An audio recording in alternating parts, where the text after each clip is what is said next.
சடப்பொருளின் கட்டமைப்பும் அளவும். இந்த பாடத்தை கற்பதன் மூலம் நாங்கள் பின்வரும் தேர்ச்சியை பெற்றுக்கொள்ளுவோம்.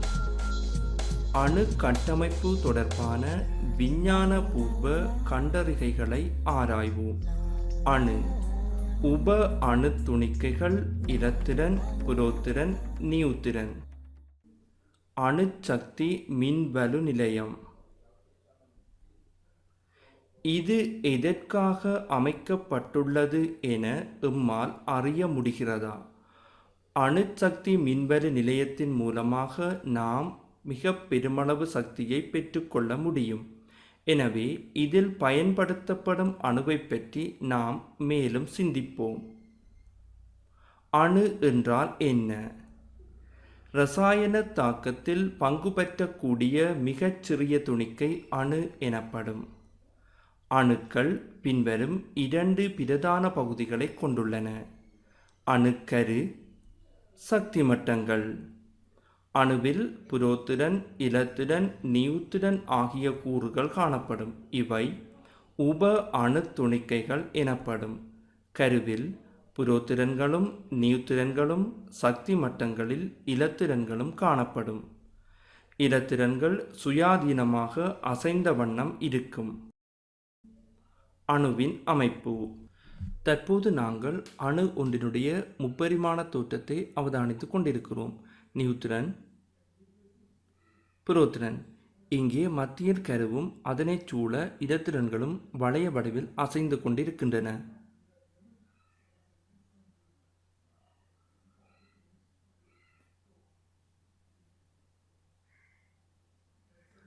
இலத்திரன்கள், புரோத்திரன்கள். இலத்திரன்கள் எப்போதும் புரோத்திரன்களின் எண்ணிக்கைக்கு சமனானதாக இருக்கும். இலத்திரன் நிலையமைப்பை வரைவோம். தற்போது நாம் முப்பரிமாண தோற்றத்தில் அமைந்த அணு ஒன்றினுடைய அமைப்பை அவதானித்துக் கொண்டிருக்கின்றோம். உண்மையிலேயே அணுக்கள் இவ்வாறு அமைந்திருக்கும். சக்தி மட்டம், அணுக்கரு, இலத்திரன்கள். ஆனால் இவற்றை நாம் எமது அப்பியாச கோப்பைகளில் வரைவது கடினமானது. எனவே இதனை நாம் பின்வருமாறு வரைந்து கொள்ள முடியும். அதாவது வட்ட வடிவில் வரைந்து கொள்ள முடியும். இப்போது உப அணு துணிக்கை, குறியீடு, ஏற்றம் அவற்றை கண்டறிந்தவர் என்பவற்றை நாம் அறிவோம். புரோத்திரன், அதனுடைய குறியீடு P ஆகும். ஏற்றம் நேர் ஏற்றம், திணிவு 1 ஆகும். புரோத்திரன் ஏர்னஸ்ட் ரதர்போர்ட் என்பவரினால் கண்டறியப்பட்டது. இலத்திரன், அதனுடைய குறியீடு E ஆகும். ஏற்றம் மறை ஏற்றம், திணிவு 1/1840 மடங்குகள் ஆகும். இலத்திரன் J.J. தோம்சன் என்பவரால் கண்டறியப்பட்டது. நியூத்திரன், நியூத்திரனுடைய குறியீடு N ஆகும். அதனுடைய ஏற்றம் அற்ற நிலையில் அமைந்துள்ளது. திணிவு 1 ஆகும். கண்டறிந்தவர் ஜேம்ஸ் சட்விக். அணு ஒன்றின் நியம குறியீடு. அணு ஒன்று நியம முறைப்படி எவ்வாறு எழுதப்படுகிறது என்பதை நாம் இங்கு கற்கப் போகிறோம். அணுவை நாம் X என கருதுவோம் ஆயின் அதனுடைய முன் மேற்பகுதியில் A எனவும் முன் கீழ் பகுதியில் Z எனவும் குறித்து காட்டப்படும். இங்கு A எனப்படுவது திணிவு எண் ஆகும். Z எனப்படுவது அணு எண் ஆகும். இதற்காக நாம் உதாரணங்களை அவதானிப்போம். உதாரணமாக மக்னீசியத்தை நாம் கருதுவோம் எனின் 24 ஆகும். மக்னீசியத்தின் அணு எண் 12, திணிவு எண் 24. சோடியத்தை கருதுவோம் எனின் சோடியம் 2311 ஆகும். சோடியத்தின் அணு எண் 11 ஆகும். திணிவு எண் 23 ஆகும். இவ்வாறு இவற்றை கற்றறிந்து கொண்ட நாம் தரப்படுகின்ற அட்டவணையை பயன்படுத்தி நியம குறியீட்டை எழுதுவோம். இதனை எமது ஆசிரியர் உதவியுடன் செய்வது சிறந்ததாக அமையும். இங்கு அணு அல்லது மூலகம், அணுவன், திணிவன் ஆகியன தரப்படுகின்றன. அணுக்களாக கார்பன், நைதரசன், ஆக்சிஜன், நியோன், கந்தகம், குளோரின், பொட்டாசியம் ஆகியன தரப்பட்டுள்ளன. எமக்கு உதவியாக இதனை நாம் பயன்படுத்த முடியும். எக்ஸ் எனும் அணுவினுடைய திணிவன் A, அதனுடைய அணுகன் Z ஆகும். இதனை பின்பற்றி நாம் குறியீடுகளை எழுதுவோம் எனின் அவை பின்வருமாறு அமைவதை காண முடியும்.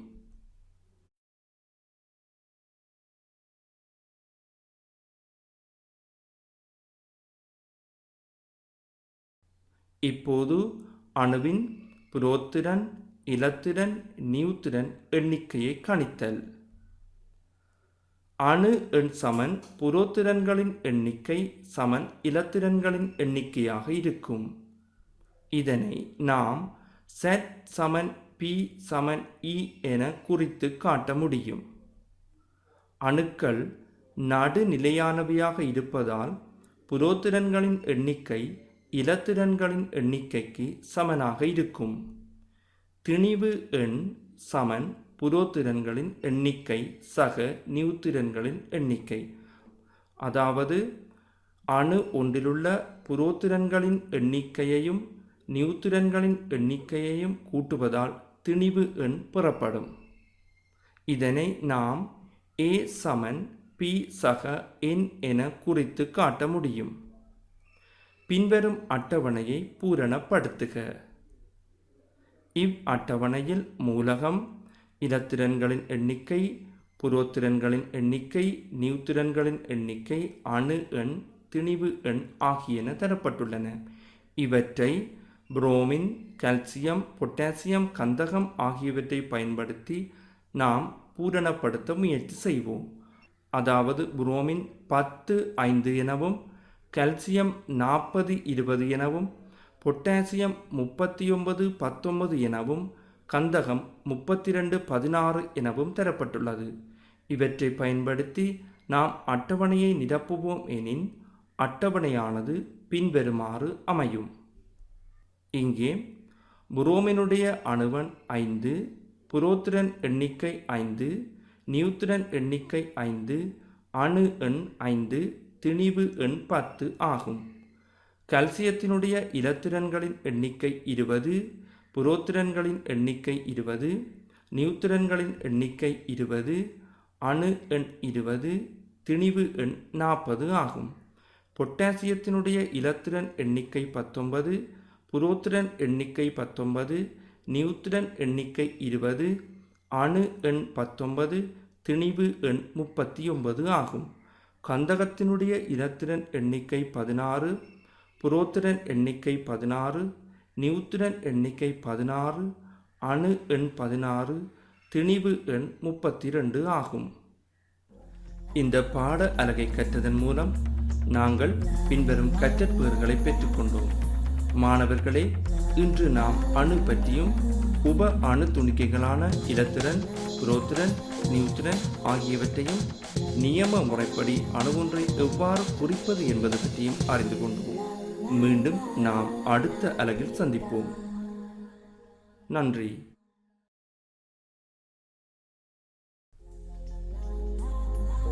சடப்பொருளின் கட்டமைப்பும் அளவும். இவ் அலகை கற்பதன் மூலம் பின்வரும் தேர்ச்சிகளை நாம் பெற்றுக்கொள்வோம். அணுவின் பல் வகைமையை வெளிக்கொணர்வதற்கு விஞ்ஞான குறி வழக்குகளை பயன்படுத்துவோம். அணுவன், திணிவன், இலத்திரன் நிலையமைப்பு. இலத்திரன் நிலையமைப்பு. இலத்திரன் நிலையமைப்பு என்றால் என்ன? அணுக்கருவில் இருந்து வெளிப்புறமாக முறையே ஒவ்வொரு சக்தி மட்டத்திலும் இலத்திரன் நிரம்பியுள்ள முறைமையை வகை குறித்தல் இலத்திரன் நிலையமைப்பு எனப்படும். சக்தி மட்டங்களும் இலத்திரன்களும். இலத்திரன் நிலையமைப்பு அணு எண்ணை வைத்தே எழுதப்படுகிறது. இங்கு அணு ஒன்றினுடைய மத்தியில் காணப்படுவது கரு ஆகும். அதனைச் சூழ முதலாம் சக்தி மட்டம், இரண்டாம் சக்தி மட்டம், மூன்றாம் சக்தி மட்டம் என்ற ஒழுங்கில் அமைந்திருக்கும். முதலாம் சக்தி மட்டமானது ஆங்கில எழுத்தில் K என குறிக்கப்படும். இரண்டாம் சக்தி மட்டமானது ஆங்கில எழுத்தில் L என குறிக்கப்படும். மூன்றாம் சக்தி மட்டமானது ஆங்கில எழுத்தில் M என குறிக்கப்படும். நான்காம் சக்தி மட்டமானது ஆங்கில எழுத்தில் N என குறிக்கப்படும். சக்தி மட்டங்களில் நிரம்பும் இலத்திரன்களின் எண்ணிக்கையை நாம் அறிவோம். சக்தி மட்டங்களில் நிரம்பும் இலத்திரன்களின் எண்ணிக்கையை அறிந்து கொள்வதற்கு இரண்டினுடைய எண் வர்க்கம் எனும் சமன்பாடு பயன்படுத்தப்படுகிறது. இவ் அட்டவணையை நாம் கருத்தில் கொள்ளும் பொழுது முதலாம் சக்தி மட்டம், அதனுடைய பெயர் K, முதலாம் சக்தி மட்டத்தில் நிரம்பும் இலத்திரன்களின் எண்ணிக்கை, இரண்டின் எண் வர்க்கம் என்னும் சமன்பாட்டில் எண்ணிற்காக ஒன்றினை பிரதியிடும் பொழுது எமக்கு விடையாக 2 கிடைக்கிறது. இங்கு 2 என்பது முதலாம் சக்தி மட்டத்தில் நிரம்புகின்ற இலத்திரன்களின் எண்ணிக்கையாகும். இவ்வாறு இரண்டாம் சக்தி மட்டத்தை கருதும் பொழுது எண்ணிற்காக நாம் 2னை பிரதியிடுவோம். அப்போது எமக்கு விடையாக 8 கிடைக்கிறது. இங்கு 8 என்பது இரண்டாம் சக்தி மட்டத்தில் நிரம்புகின்ற இலத்திரன்களின் எண்ணிக்கையாகும். இவ்வாறு மூன்றாம் சக்தி மட்டத்தை நாம் கருதும் பொழுது எண்ணிற்காக 3னை பிரதியிடுவோம். அப்போது எமக்கு விடையாக 18 கிடைக்கிறது. இங்கு 18 என்பது மூன்றாம் சக்தி மட்டத்தில் நிரம்புகின்ற இலத்திரன்களின் எண்ணிக்கையாகும். இவ் அடிப்படையிலே நான்காம் சக்தி மட்டத்தை கருதும் பொழுது நான்காம் சக்தி மட்டமானது எண்ணிற்காக பிரதியிடப்படும். அப்போது எமக்கு விடையாக 32 கிடைக்கும். 32 என்பது நான்காம் சக்தி மட்டத்தில் நிரம்புகின்ற இலத்திரன்களின் எண்ணிக்கையாகும். இதேபோன்று ஐந்தாம் சக்தி மட்டத்தை நாம் கருதும் பொழுது எண்ணிற்காக 5னை பிரதியிடுவோம். இப்போது 50 எமக்கு விடையாக கிடைக்கிறது. இங்கு 50 என்பது ஐந்தாம் சக்தி மட்டத்தில் நிரம்புகின்ற இலத்திரன்களின் எண்ணிக்கையாகும். இலத்திரன் நிலையமைப்பை எழுதுவோம். இங்கு 1 தொடக்கம் 20 வரையான மூலகங்கள் ஏறுவரிசைப்படி தரப்பட்டுள்ளன. அவ் ஏறுவரிசையானது அணு எண்ணை அடிப்படையாக கொண்டு எழுதப்பட்டுள்ளது. அதில் நிரம்புகின்ற இலத்திரன்களின் எண்ணிக்கை, அதாவது அணுக்களின் சக்தி மட்டத்தில் நிரம்புகின்ற இலத்திரன்களின் எண்ணிக்கை முதலாம் சக்தி மட்டம், இரண்டாம் சக்தி மட்டம், மூன்றாம் சக்தி மட்டம், நான்காம் சக்தி மட்டம் என்ற ஒழுங்கில் தரப்படுகிறது. முதலாவதாக நாம் ஐதரசனை கருதுவோம். ஐதரசன் அணு எண் 1னை கொண்டுள்ளது. எனவே இதனுடைய இலத்திரன் நிலையமைப்பில் முதலாம் சக்தி மட்டத்தில் 1 இலத்திரன் மாத்திரம் நிரம்புகின்றது. அடுத்ததாக ஹீலியத்தை நாம் கருதுவோம் எனின் ஹீலியத்தினுடைய அணு எண் 2 ஆகும். அதனுடைய இலத்திரன் நிலையமைப்பில் முதலாம் சக்தி மட்டத்தில் 2 இலத்திரன்கள் நிரம்பல் அடைகின்றன. இப்போது முதலாம் சக்தி மட்டம் பூரணப்படுத்தப்பட்டுள்ளது. அதனைத் தொடர்ந்து நாம் லிதியத்தை கருதுவோம் எனின் லிதியத்தினுடைய அணு எண் 3 ஆகும். இதனுடைய இலத்திரன் நிலையமைப்பை நாம் கருதும்போது முதலாம் சக்தி மட்டத்தில் 2 இலத்திரன்கள் நிரம்பல் அடையும். ஏனையதாக கருதப்படும் 1 இலத்திரன் இரண்டாம் சக்தி மட்டத்திற்கு செல்லும். இவ்வாறு பெரிலியத்தை நாம் கருதும் பொழுது பெரிலியம் அணு எண் 4 உடையது. முதலாம் சக்தி மட்டத்தில் 2 இலத்திரன்களும் இரண்டாம் சக்தி மட்டத்தில் 2 இலத்திரன்களும் நிரம்பும். போரனை கருதும் பொழுது அணு எண் 5 ஆகும். முதலாம் சக்தி மட்டத்தில் 2 இலத்திரன்களும் இரண்டாம் சக்தி மட்டத்தில் 3 இலத்திரன்களும் நிரம்பும். காபனை கருதும் பொழுது அணு எண் 6 ஆகும். முதலாம் சக்தி மட்டத்தில் 2 இலத்திரன்களும் இரண்டாம் சக்தி மட்டத்தில் 4 இலத்திரன்களும் நிரம்பும். நைதரசனை கவனத்தில் கொள்ளும் பொழுது அணு எண் 7 ஆகும். முதலாம் சக்தி மட்டத்தில் 2 இலத்திரன்களும் இரண்டாம் சக்தி மட்டத்தில் 5 இலத்திரன்களும் நிரம்பும். ஒட்சிசனை கருதும் பொழுது அணு எண் 8 ஆகும். முதலாம் சக்தி மட்டத்தில் 2 இலத்திரன்களும் இரண்டாம் சக்தி மட்டத்தில் 6 இலத்திரன்களும் நிரம்பும். புளோரினை கவனத்தில் கொள்ளும் பொழுது அணுகன் 9 ஆகும். முதலாம் சக்தி மட்டத்தில் 2 இலத்திரன்களும் இரண்டாம் சக்தி மட்டத்தில் 7 இலத்திரன்களும் நிரம்பும். நியோனை கருதும் பொழுது அணுகன் 10 ஆகும். முதலாம் சக்தி மட்டத்தில் 2 இலத்திரன்களும் இரண்டாம் சக்தி மட்டத்தில் 8 இலத்திரன்களும் நிரம்பும். இப்போது இரண்டாம் சக்தி மட்டம் நிரம்பல் அடைந்துள்ளது. எனவே அடுத்து வருகின்ற மூலகங்கள் மூன்றாம் சக்தி மட்டத்தில் தமது இலத்திரன்களை நிரப்பத் தொடங்கும். இவ்வாறு நாம் சோடியத்தை கருதும் பொழுது சோடியத்தின் அணுகன் 11 ஆகும். முதலாம் சக்தி மட்டத்தில் 2 இலத்திரன்களும் இரண்டாம் சக்தி மட்டத்தில் 8 இலத்திரன்களும் மூன்றாம் சக்தி மட்டத்தில் 1 இலத்திரனும் நிரம்பும். மக்னீசியத்தை கருதும் பொழுது மக்னீசியத்தின் அணுகன் 12 ஆகும். முதலாம் சக்தி மட்டத்தில் 2 இலத்திரன்களும் இரண்டாம் சக்தி மட்டத்தில் 8 இலத்திரன்களும் மூன்றாம் சக்தி மட்டத்தில் 2 இலத்திரன்களும் நிரம்பும். அலுமினியத்தை கருத்தில் கொள்ளும் பொழுது அணுகன் 13 ஆகும். முதலாம் சக்தி மட்டத்தில் 2 இலத்திரன்களும் இரண்டாம் சக்தி மட்டத்தில் 8 இலத்திரன்களும் மூன்றாம் சக்தி மட்டத்தில் 3 இலத்திரன்களும் நிரம்பும்.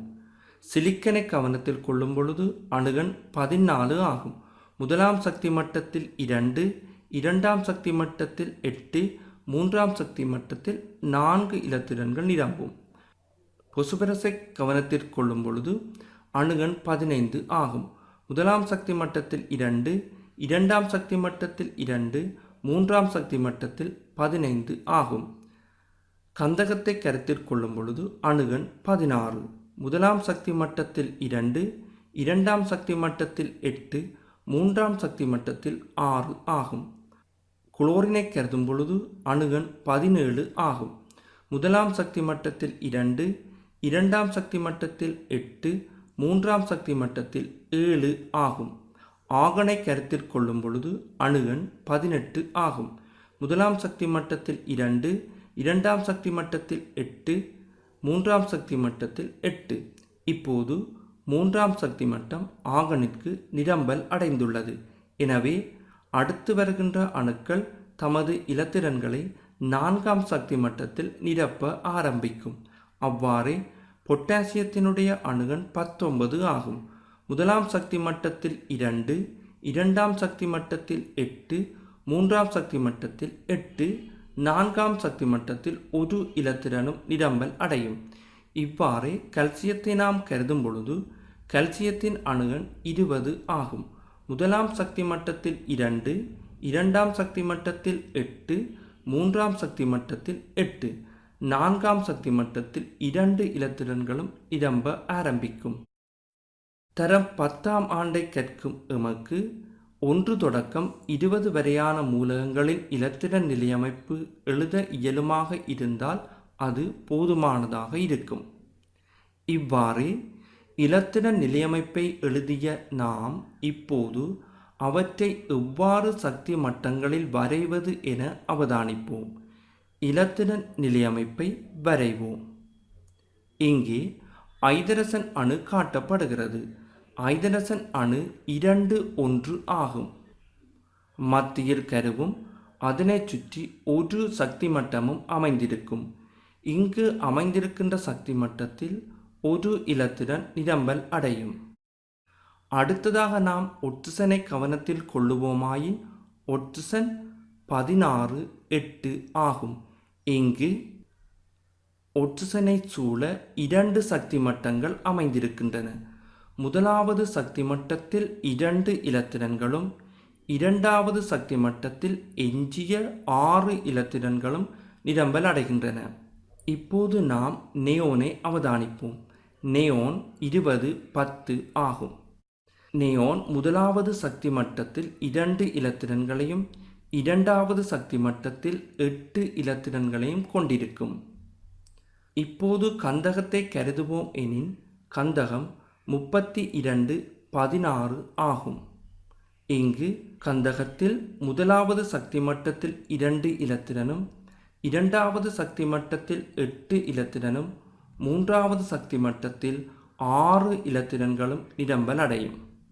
இங்கு சக்தி மட்டங்களில் இலத்திரன்கள் புள்ளி வடிவில் காட்டப்பட்டுள்ளன. தர வடிவிலும் இலத்திரன்களை நாம் குறிப்பிட முடியும். இந்த பாடத்தை கற்றதன் மூலம் நாங்கள் பின்வரும் கற்றற்பேறுகளை பெற்றுக்கொண்டோம். மாணவர்களே, இன்று நாம் அணு எண், திணிவு எண் என்பன பற்றியும் அணு எண்ணை கொண்டு எவ்வாறு இலத்திரன் நிலையமைப்பை குறிப்பது என்பது பற்றியும் அறிந்து கொண்டோம். மீண்டும் நாம் அடுத்த அலகில் சந்திப்போம். நன்றி.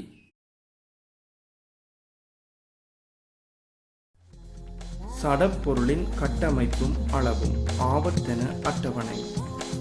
இவ்வலகை கற்பதன் மூலம் பின்வரும் தேர்ச்சிகளை நாம் பெற்றுக்கொள்வோம்.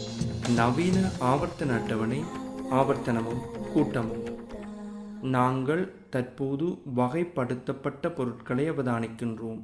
இங்கு பொருட்கள் வெவ்வேறு வகைகளாக அடுக்கப்பட்டுள்ளன. ஏன் இவ்வாறு வகைப்பிரித்து வைக்கப்பட்டுள்ளன? இவ்வாறு பொருட்களை வகைப்பிரித்து வைக்கும்போது அவற்றை அடையாளம் காண்பதும் விற்பனையில் ஈடுபடுத்துவதும் சுலபமானதாகும். இதேபோன்று விஞ்ஞான பாடத்தில் மூலகங்களையும் நாம் வகைப்படுத்தலாம். நவீன ஆவர்த்தன அட்டவணை. இவர் ஜார் என்று எங்களால் இனம் காண முடிகிறதா? இவர் திமித்ரி மெண்டலிவ் ஆவார். இதுவரை 119க்கும் அதிகமான மூலகங்கள் கண்டுபிடிக்கப்பட்டுள்ளன. அவற்றின் இயல்புகளை தனித்தனியாக விளங்கிக் கொள்வது கடினமான காரியமாகும். இதன் காரணமாக இவர் மூலகங்களை பாகுபடுத்துவதற்கு ஆவர்த்தன அட்டவணையை அமைத்தார். நவீன ஆவர்த்தன அட்டவணையின் இயல்புகள். நவீன ஆவர்த்தன அட்டவணை அணு எண்ணையும் இலத்திரன் நிலையமைப்பையும் அடிப்படையாக கொண்டு அமைக்கப்பட்டது.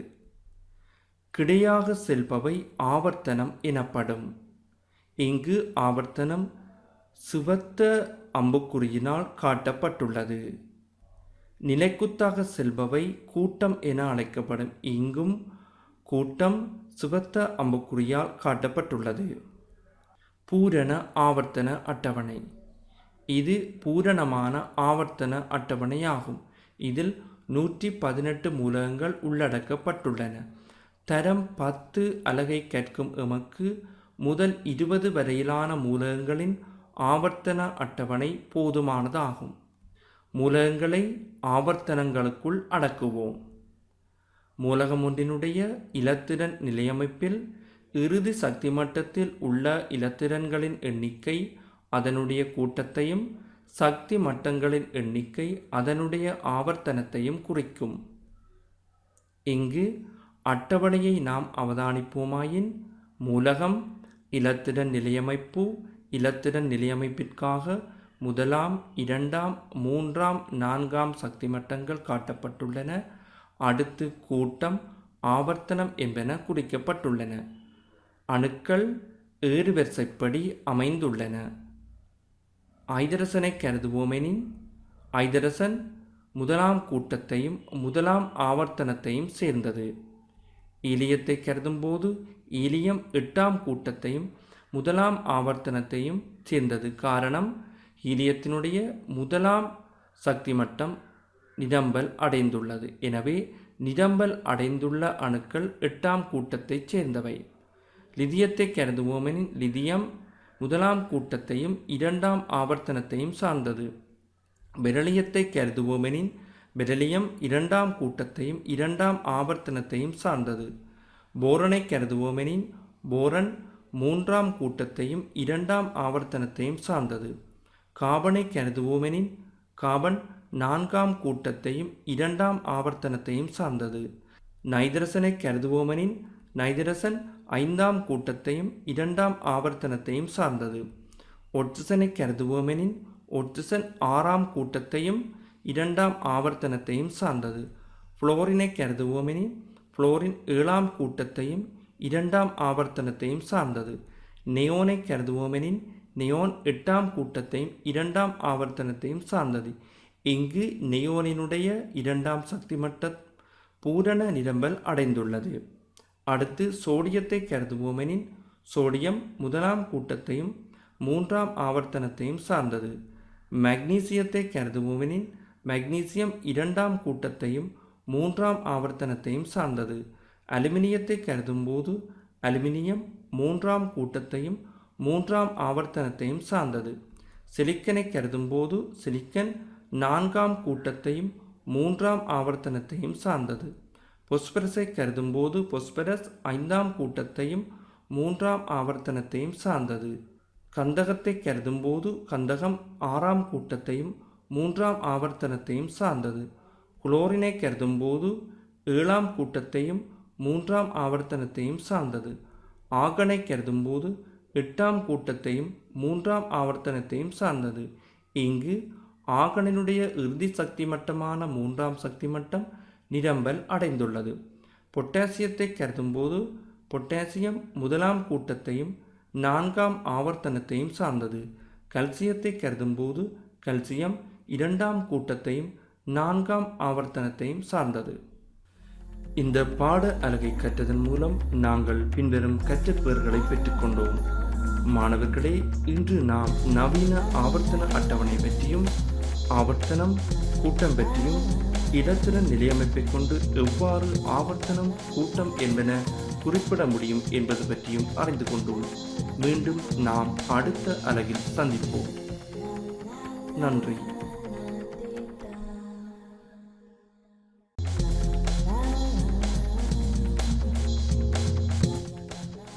இவ்வலகை கற்பதன் மூலம் பின்வரும் தேர்ச்சிகளை நாம் பெற்றுக்கொள்வோம்.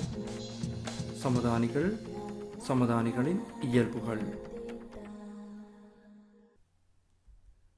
மாணவர்களே, நாம் இங்கு சில படங்களை காண்கின்றோம்.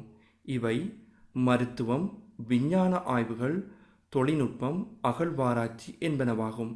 இவை ஏன் இங்கு தரப்பட்டுள்ளன? இப்போது நாம் இவை அனைத்திலும் பயன்படுத்தப்படும் மூலகங்களை பற்றி கற்கப் போகின்றோம். அவை என்ன என்று நாம் இனங்காண முடியுமா? சமதானிகள். சமதானிகள் என்றால் என்ன? ஒரே அணு எண்ணையும் வேறுபட்ட திணிவெண்ணையும் கொண்டுள்ள அணுக்கள் ஒரு மூலகத்தின் சமதானிகள் எனப்படும். சமதானிகள் நியூத்திரன்களின் எண்ணிக்கை வேறுபடுவதன் காரணமாக உண்டாகின்றன. சில மூலகங்களின் சமதானிகள். ஐதரசன். ஐதரசனானது 3 சமதானிகளை கொண்டுள்ளது. புரோத்தியம், துத்தேரியம், திரித்தியம். கார்பன். கார்பன் 5 சமதானிகளை கொண்டுள்ளது. Carbon 10, carbon 11, carbon 12, carbon 13, carbon 14 ஆகியனவாகும். கார்பனுடைய தோற்றத்தை கீழேயுள்ள படத்தின் மூலமாக நாம் இனம் காண முடியும். கந்தகம். கந்தகமானது 3 சமதானிகளை கொண்டுள்ளது. கந்தகம் 32, கந்தகம் 33, கந்தகம் 35 ஆகியனவாகும். கந்தகம் மஞ்சள் நிறமான திண்மம். மக்னீசியம். மக்னீசியமானது 3 சமதானிகளை கொண்டுள்ளது. Magnesium 24, magnesium 25, magnesium 26. மக்னீசியம் நாடாவினுடைய தோற்றம் கீழே காட்டப்பட்டுள்ளது. இதனை நீங்கள் ஆய்வுக்கூடத்தில் எரிப்பதன் மூலமாக இனம் கண்டு கொண்டிருப்பீர்கள். குளோரின். குளோரினானது 2 சமதானிகளை கொண்டுள்ளது. Chlorine 18, chlorine 20. இந்த பாடத்தை கற்றதன் மூலம் நாங்கள் பின்வரும் கற்றற்பெயர்களை பெற்றுக்கொண்டோம். மாணவர்களே, இன்று நாம் சமதானிகள் பற்றியும் சமதானிகளின் இயல்புகள் பற்றியும் அதற்கான உதாரணங்களையும் அறிந்து கொண்டோம். மீண்டும் நாம் அடுத்த அலகில் சந்திப்போம்.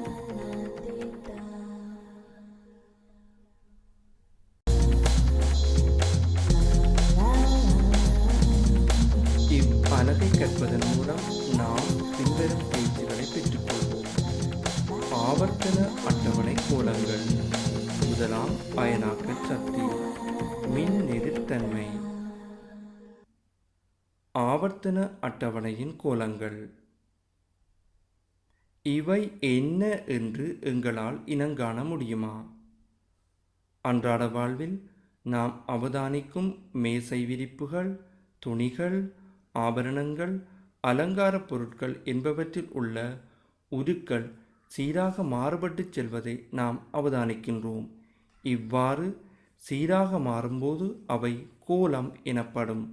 அவ்வாறே ஆவர்த்தன அட்டவணையின் ஆவர்த்தனத்தின் வழியே இடமிருந்து வலமாகவும் கூட்டத்தின் வழியே மேலிருந்து கீழ்நோக்கி செல்லும் போதும் வேறுபடும் இயல்புகள் ஆவர்த்தன கோலங்கள் எனப்படும். ஆவர்த்தன அட்டவணையின் கோலங்கள். ஆவர்த்தன அட்டவணையின் கோலங்கள் பல இருப்பினும் அவற்றுள் தரம் 10 உள்ளடக்கப்பட்டவற்றை மாத்திரம் நாம் கற்போம். முதலாம் அயனாக்கற் சக்தி மின்னெதிர்த்தன்மை. இங்கு அம்புக்குறிகளினூடாக அதிகரித்து செல்லும் கோலங்களும் அவை எத்திசையில் அதிகரிக்கின்றன எனவும் காட்டப்பட்டுள்ளது. ஆவர்த்தன அட்டவணையொன்றின் இடமிருந்து வலமாகவும் மேலிருந்து கீழ்நோக்கி செல்லும் போதும் அணுகெண் அதிகரிக்கும். ஆவர்த்தன அட்டவணையொன்றின் இடமிருந்து வலமாகச் செல்லும் போது புரோத்திரன் எண்ணிக்கை அதிகரிக்கும். இவ்வாறே இடமிருந்து வலமாகச் செல்லும் போது மேலிருந்து கீழ்நோக்கி செல்லும் போதும் இலத்திரன் எண்ணிக்கை அதிகரிக்கும். இடமிருந்து வலமாகச் செல்லும் போது அயனாக்க சக்தி அதிகரிக்கும். இவ்வாறே வலமிருந்து இடமாகச் செல்லும் போது மின்னேறியல்பு அதிகரிக்கும். ஆவர்த்தன அட்டவணையொன்றின் மேலிருந்து கீழ்நோக்கி செல்லும் போது அணுகாரை அதிகரிக்கும். முதலாம் அயனாக்கற் சக்தி. நாம் இப்போது முதலாம் அயனாக்கற் சக்தி என்றால் என்ன என்பதை பார்ப்போம். இங்கு அயனாக்கற் சக்திக்கும் அணு எண்ணிக்கும் இடையிலான வரைவு தரப்பட்டுள்ளது. இதனை முதலில் நாம் நன்றாக அவதானிப்போம்.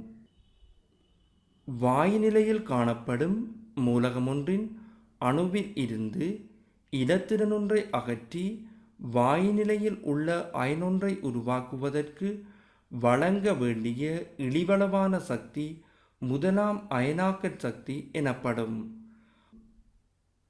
அணுவொன்றிற்கு முதலாம் அயனாக்கற் சக்தி பெறுமானம் மிகவும் குறைவாகும். அணுவெண்ணிற்கும் முதலாம் அயனாக்கற் சக்திக்கும் இடையான வரைவை அவதானிக்கும் போது குறைவாக இருப்பவை முதலாம் கூட்டமான லிதியம், சோடியம், பொட்டாசியம் என்பனவாகும். கூடவாக இருப்பவை 8ஆம் கூட்டமான ஹீலியம், நியோன், ஆர்கன் ஆகும். முதலாம் அயனாக்கற் சக்தி. கூட்டம் ஒன்றில் உள்ள மூலகங்களில் மேலிருந்து கீழாகச் செல்லும் போது முதலாம் அயனாக்கற் சக்தி குறைவடைகிறது. ஏனைய கூட்டங்களும் இவ்வாறே குறைவதை நாம் வரைவின் மூலமாக அவதானிக்க முடியும். காரணம், மேலிருந்து கீழ்நோக்கி செல்லும் போது அணு ஆரை அதிகரிக்கும். இதனால் கருவிற்கும் இறுதி சக்திமட்ட இலத்திரனுக்கும் இடையான கவர்ச்சி குறையும். எனவே இலகுவாக இலத்திரனை அகற்ற முடியும். இது முதலாம் அயனாக்கற் சக்தியை குறைவடையச் செய்யும். மின்னெதிர்த்தன்மை. மூலகமொன்றின் அணுவானது பிறிதொரு மூலகமொன்றின் அணுவுடன் பிணைப்பில் ஈடுபட்டிருக்கும் போது அப்பிணைப்புச்சோடு இலத்திரன்களை தன்னை நோக்கி கவரும் ஆற்றல் மின்னெதிர்த்தன்மை எனப்படும். மின்னெதிர்த்தன்மை கூடிய அணுக்கள் இலத்திரன் ஜோடியை தன்னை நோக்கி கவரும் ஆற்றல் மின்னெதிர்த்தன்மை குறைந்த அணுக்களிலும் கூடியனவாகும். போலிங் அளவிடைப்படி மின்னெதிர்த்தன்மை உயர்வாக காணப்படுவது புளோரின் ஆகும். ஆவர்த்தன அட்டவணையில் இடமிருந்து வலமாகச் செல்லும் போது மின்னெதிர்த்தன்மை அதிகரிக்கும். கூட்டத்தின் வழியே மேலிருந்து கீழ்நோக்கி செல்லும் போது மின்னெதிர்த்தன்மை குறையும். இப்பாடத்தை கற்றதன் மூலம் நாங்கள் பின்வரும் கற்றற்பேறுகளை பெற்றுக்கொண்டோம். மாணவர்களே, இன்று நாம் ஆவர்த்தன அட்டவணை கோலங்கள், முதலாம் அயனாக்கற் சக்தி, மின்னெதிர்த்தன்மை ஆகியவற்றை அறிந்து கொண்டோம். மீண்டும் நாம் அடுத்த அலகில் சந்திப்போம்.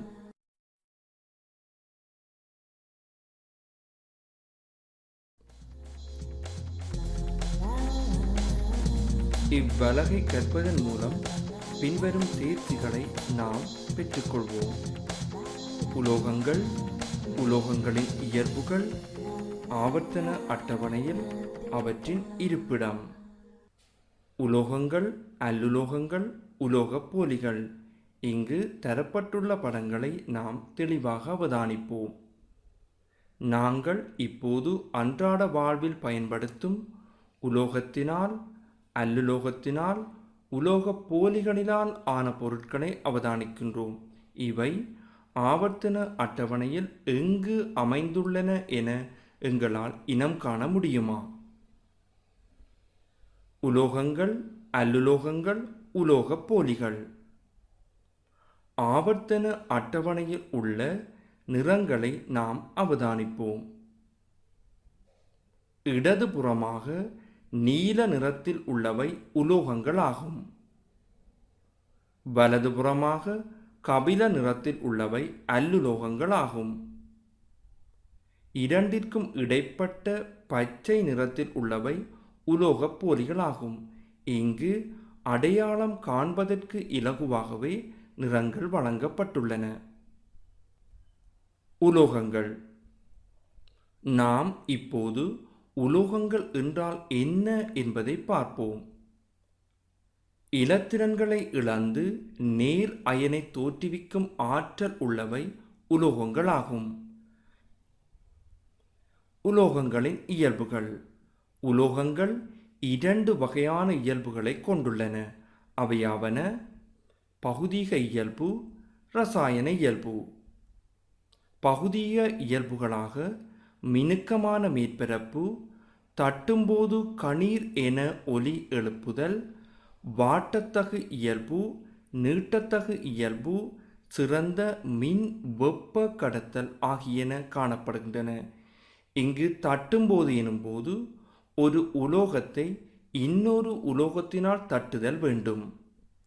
இரசாயன இயல்புகள். நேர் அயனை உருவாக்கும் ஆற்றல், மூல ஒட்சைட்டுக்களை உருவாக்குதல், ஒட்சைட்டுக்கள் நீரில் கரைந்து கார கரிசலை தருதல். இவை உலோகங்களின் இரசாயன இயல்புகளாகும். உலோகங்கள் திண்ம நிலையில் காணப்படும். ஆனால் இரசம் திரவ நிலையில் இருக்கும். இரசமானது திரவ நிலையில் இருக்கும் உலோகமாகும். நாம் இப்போது சோடியத்தினுடைய இயல்பை பற்றி அறியப் போகிறோம். சோடியம் வளியுடனும் நீருடனும் மிகவும் உக்கிரமான தாக்கத்தை காட்டக்கூடியது. எனவே அது மண்ணெண்ணெயிலும் அல்லது பரவின் எண்ணெயிலும் வைத்து பாதுகாக்கப்படுகிறது. சோடியம் கத்தியினால் வெட்டக்கூடிய அளவிற்கு மிகவும் மென்மையானதாக இருக்கும். அதனுடைய மேற்பரப்பை நாம் அவதானிக்கும் போது பளபளப்பாக இருப்பதை நாம் காணலாம். இப்போது நாம் சோடியத்தினுடைய மின் கடத்தும் இயல்பை பற்றி அறியப் போகிறோம். அதற்காக ஒரு மின் குமளை இணைக்கும் போது அது ஒளிர்வதை காண முடியும். தற்போது சோடியம் நீருடன் காட்டும் தாக்கத்தை நாம் அவதானிக்கலாம். இங்கே சோடியத்தில் ஒரு சிறு துண்டு நீரில் போடப்படுகிறது. அது நீரில் மிதந்த வண்ணம் தாக்கத்துக்கு உட்படுவதை நாம் காண முடியும். காரணம், சோடியம் நீரிலும் பார்க்க அடர்த்தி குறைந்ததாகும். நீரினுள் போடப்படுகின்ற போது அது கோள வடிவாக மாறுவதை நாம் காண முடியும். அத்துடன் அங்குமிங்கும் அசைவதையும், முட்டுப்படுகின்ற அல்லது தட்டுப்படுகின்ற இடங்களில் வெடித்து எரிவதையும் காணலாம். மீண்டும் ஒரு முறை நாம் அவதானிப்போம். சோடியம் அவ்வாறு நீருடன் தாக்கமடையும் போது சோடியம் ஐதரோட்சைட்டையும் ஐதரசன் வாயுவையும் வெளிவிடும். ஐதரசன் வாயுவை அறிந்து கொள்வதற்காக இங்கு பரிசோதனை குழாயில் ஐதரசன் வாயு சேகரிக்கப்படுகிறது. தற்போது நடைபெறுவதை நாம் தெளிவாக அவதானிப்போம். இப்போது பொப் என்ற ஒலி ஏற்பட்டதை நாங்கள் காணலாம். தற்போது சோடியம் ஐதரோட்சைட்டு கரைசல் காரம் என்பதை அறிந்து கொள்வதற்காக அதனுள் சில துளி பினோத்தலினை சேர்க்கும்போது மென் சிவப்பு நிறமான அல்லது ஊதா நிறமான கரைசல் உண்டாவதை நாம் காண முடியும். இதிலிருந்து சோடியம் ஐதரோட்சைட்டு காரம் என்பதை நாம் அறிந்து கொள்ள முடியும். சோடியம். பௌதீக இயல்புகள், இரசாயன இயல்புகள். நாம் இப்போது அவதானித்த வீடியோ படத்திலிருந்து இவற்றின் இயல்புகளை பார்ப்போம். மிகவும் மென்மையானது, நீரில் மிதக்கும், மின் வெப்ப கடத்தி. இரசாயன இயல்புகள். ஒட்சிசனுடன் தாக்கமடைந்து உலோக ஒட்சைட்டை தரும். நீருடன் தாக்கமடைந்து சோடியம் ஐதரொட்சைட்டை தரும். ஐதான அமிலங்களுடன் உக்கிரமாக தாக்கமடையும். சோடியம் நீருடன் மிக உக்கிரமாக தாக்கமடைவதை வீடியோவின் மூலம் நாம் அவதானித்தோம். எனவே அமிலங்களுடன் மிகவும் உக்கிரமான தாக்கத்தை காட்டும். இதன் காரணமாக சோடியத்தினுடைய அமிலத்துடனான தாக்கத்தை நாம் ஆய்வுக்கூடத்தில் நடாத்துவது இல்லை. பயன்பாடுகள். பொன் வெள்ளி பிரித்தெடுப்பிற்குரிய சோடியம் சயனைட் தயாரிக்க பயன்படுதல்.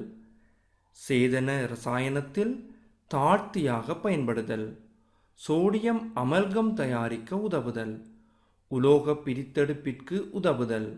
தைட்டேனியம் சிர்கோனியம். டெனிம் துணியை நிறமூட்ட பயன்படுதல். இண்டிகோ சாயத்தை தயாரிக்க உதவுதல். சோடியம் ஆவி விளக்கு தயாரிக்க உதவுதல். சோடியம் ஆவி விளக்கை நாம் பிரகாசமான மஞ்சள் நிற சுவாலையுடன் வீதியோரங்களிலே காண முடியும். மக்னீசியம். நாம் இப்போது மக்னீசியத்தின் இயல்பை அவதானிப்போம்.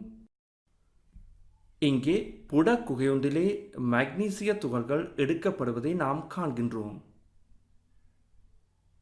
அதனுள் எமது ஆய்வுக்கூடத்தில் காணப்படுகின்ற மக்னீசிய நாடாவினுடைய ஒரு சிறு பகுதி வெட்டி வைக்கப்படுகிறது. தற்போது மக்னீசிய நாடாவினுடைய நுனிப்பகுதி உயர்ந்த வெப்பநிலைக்கு உட்படுத்தப்படும் போது அது பிரகாசமான கண்ணை பறிக்கும் நிறமுள்ள சுவாலை ஒன்றுடன் எரிவதை நாம் காண முடியும். இவ்வாறு மக்னீசியம் எரியும் போது புற ஊதா கதிர்கள் வெளிவிடப்படுகிறது. எனவே நாம் கண்ணாடி அணிந்து இப்பரிசோதனையை அவதானிப்பது எமது கண்ணிற்கு நல்லதாகும். தொடர்ச்சியாக மக்னீசிய நாடாவிலிருந்து மக்னீசிய துகள்கள் எரிவதை நாம் காண முடியும்.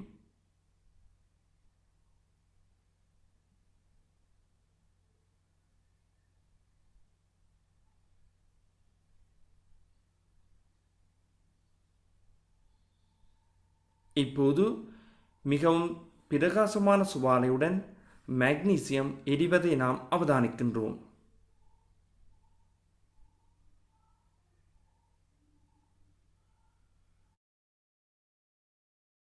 மக்னீசியம் நாடா எரிகின்ற போது அதனுடைய வெப்பநிலை மிக உயர்வாக 387 பாகை சிக்கு மேலாக இருக்கும். மக்னீசியம். பௌதீக இயல்புகள். நீரிலும் அடர்த்தி கூடியது. உயர் வெப்ப மின் கடத்தி. பளபளப்பான மேற்பரப்பை உடையது. இங்கு மக்னீசியம் பளபளப்பான மேற்பரப்பு உள்ளது எனும்போது சாதாரணமாக அவ்வாறு அவை தென்படுவது இல்லை. காரணம், மக்னீசியம் வளிமண்டலத்திலுள்ள ஒட்சிசனுடன் தாக்கமடைந்து மக்னீசியம் ஒட்சைட்டாக காணப்படும். இது மக்னீசியத்தின் மீது படிவடைந்து மஞ்சள் நிறமானதாக இருக்கும். எனவே தூய மக்னீசியத்தை அவதானிக்க வேண்டும் எனின் அதனை நாம் அரைத்தாளினால் உரோஞ்சிய பின்னரே அவதானிக்க முடியும். இரசாயன இயல்புகள். வளியில் பிரகாசமான சுவாலையுடன் எரிந்து வெண்ணிற மக்னீசியம் ஒட்சைட்டை தரும். கொதி நீருடன் தாக்கமடைந்து மக்னீசியம் ஐதரோட்சைட்டையும் ஐதரசன் வாயுவையும் தரும். வெப்பமான மக்னீசியம் கொதி நீராவியுடன் தாக்கமடைந்து மக்னீசியம் ஒட்சைட் ஐதரசன் வாயுவை தரும். ஐதான அமிலத்துடன் தாக்கமடைந்து மக்னீசிய உப்பையும் ஐதரசன் வாயுவையும் தரும். அடுத்ததாக மக்னீசியம் உப்புக்கள் எனும்போது அமிலத்துடன் தாக்கமடைந்து உருவாக்கப்படுகின்ற சல்பேட்டுக்கள், நைத்திரேட்டுக்கள் போன்றவை மக்னீசியத்தின் உப்புக்களாக அமையும். மக்னீசியத்தின் பயன்பாடுகள். கலப்புலோக தயாரிப்பில் பயன்படுதல். கலப்புலோக தயாரிப்பிற்காக மக்னோலியம் பயன்படுத்தப்படுகிறது. இது விமானங்கள், வாகனங்களின் உதிரி பாகத்தில் பயன்படும். மருந்து உற்பத்தியில் பயன்படும். மக்னீசிய பால். இது பொதுவாக வயிற்றில் அமிலத்தன்மை ஏற்படும் பொழுது அருந்தப்படுகிறது. மெக்னீசிய பால் மென்மையான காரமாகும். இது வயிற்றில் உள்ள அமிலத்தன்மையை நடுநிலையாக்கி சுகத்தை தருகிறது. இரும்பு துருப்பிடித்தலை தடுப்பதற்கு அர்ப்பண உலோகமாக பயன்படும். இந்த பாடத்தை கற்றதன் மூலம் நாங்கள் பின்வரும் கற்றற்பேறுகளை பெற்றுக்கொண்டோம். மாணவர்களே, இன்று நாம் உலோகங்களையும் அவற்றின் இயல்புகளையும் ஆவர்த்தன அட்டவணையில் உலோகங்களின் அமைவு பற்றியும் அறிந்து கொண்டோம். மீண்டும் நாம் அடுத்த அலகில் சந்திப்போம்.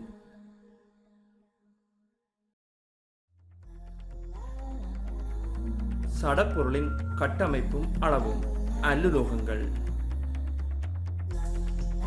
இவ்வலகை கற்பதன் மூலம் பின்வரும் தேர்ச்சிகளை நாம் பெற்றுக்கொள்வோம். அல்லுலோகங்கள், அல்லுலோகங்களின் இயல்புகள், அல்லுலோகங்களின் பயன்பாடுகள். அல்லுலோகங்கள். நாம் இப்போது அல்லுலோகங்கள் என்றால் என்ன என்பதை பார்ப்போம். இலத்திரன்களை ஏற்று எதிர் அயனை தோற்றுவிக்கும் ஆற்றல் உள்ளவை அல்லுலோகங்கள் ஆகும். அல்லுலோகங்களின் இயல்புகள். அல்லுலோகங்களின் இயல்புகள் இரண்டு வகையாக பிரிக்கப்படுகின்றது: பகுதிக இயல்பு, இரசாயன இயல்பு. இப்போது நாம் அல்லுலோகங்களினுடைய பகுதிக இயல்புகளை அவதானிப்போம். திண்ம, திரவ, வாயு நிலையில் காணப்படும். பொதுவாக மினுக்கம் அற்றவை, வாட்டத்தகு, நீட்டத்தகு இயல்பு அற்றவை, நொறுங்கும் இயல்பு உள்ளவை. இப்போது நாம் அல்லுலோகங்களின் இரசாயன இயல்புகளை பற்றி அவதானிப்போம். மறை அயனை உருவாக்கும், அமில ஒட்சைட்டுகளை உருவாக்கும். அதாவது அல்லுலோகங்கள் வளியில் எரியும் போது உண்டாகும் ஒட்சைட்டுக்கள் நீரில் கரைந்து அமில கரைசல் உண்டாகும். வாய்நிலை ஒட்சைட்டுக்கள் நீரில் கரைந்து அமில கரைசலை தரும். கார்பன், அயடின் என்பன பளபளப்பாக இருக்கும், மின்னை கடத்தும். கந்தகம். நாம் இப்போது கந்தகத்தின் இயல்பை அவதானிக்கின்றோம். கந்தகம் தூள் நிலையில் அல்லது சிறிய சிறிய கட்டி நிலையில் காணப்படும். இப்போது பெத்திரி கிண்ணம் ஒன்றில் சிறிதளவு கந்தகம் எடுக்கப்பட்டு அது எரியூட்டப்படுகிறது.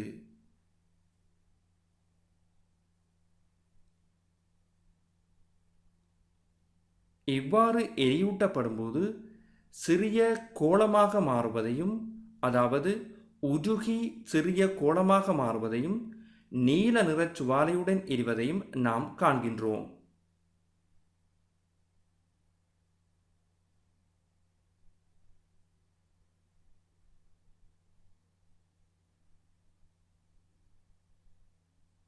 நீல நிற சுவாலை எங்களுக்கு தெளிவாக தெரிகிறது. எரியும் கந்தக துகள்களுக்கு அருகில் உள்ள கந்தக துகள்களும் உருகி உருகி எரிவதை நாம் காண முடியும்.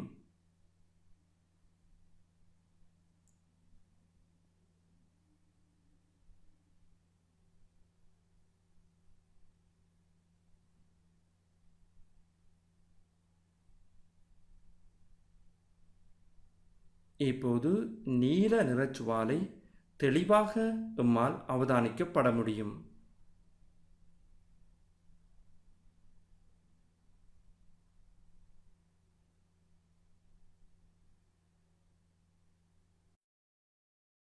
ஏற்கனவே நாம் கற்றிருந்தோம், கந்தகம் எரியும் போது கந்தக வீர் ஒட்சைட்டு உண்டாகிறது.